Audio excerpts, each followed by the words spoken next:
আজ আমার জন্মদিন, তাই দেখবো তোমরা সবাই আমার জন্য কি কি গিফট নিয়ে এসেছো। তোমরা সবাই এসেছো, তাহলে দেখি তোমরা সবাই আমার জন্য কি গিফট নিয়ে এসেছো। মেহের, প্রথমে তুমি তোমার গিফট দেখাও।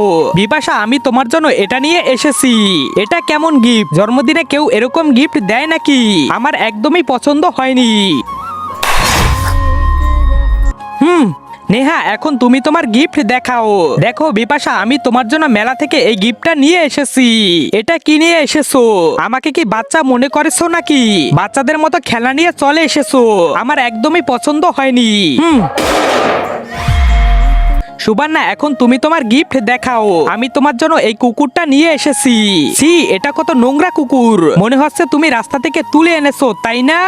এটা আমার একদমই পছন্দ হয়নি। শোভা, এখন তুমি তোমার গিফট দেখাও। তার আগে মাকে তো আমরা সবাই ভালোবাসি। আজকে দেখি বাবাকে ভালোবেসে কে কে ভিডিওতে লাইক করে চ্যানেলটি সাবস্ক্রাইব করে দেয়। আসলে আমি দেখতে চাই তুমি বাবাকে কতটা ভালোবাসো। আর কমেন্টে অবশ্যই আই লাভ ইউ বাবা লিখে যাবে। বিপাশা, আমি তোমার জন্য এটা নিয়ে এসেছি। ওই দেখ, মনে হয় কোথা থেকে চুরি করে নিয়ে এসেছে। চুপ করো তোমরা তিনজন। শোভা দাও, এটা কেউ ছিঁড়তে পারবে না, তাই না বন্ধুরা? শোভা আমাকে সবচেয়ে ভালো গিফট দিয়েছে। শোভা, তুমি আমার জন্মদিনে আসতে পারো, আর সবাই ভিডিওতে লাইক করে দাও।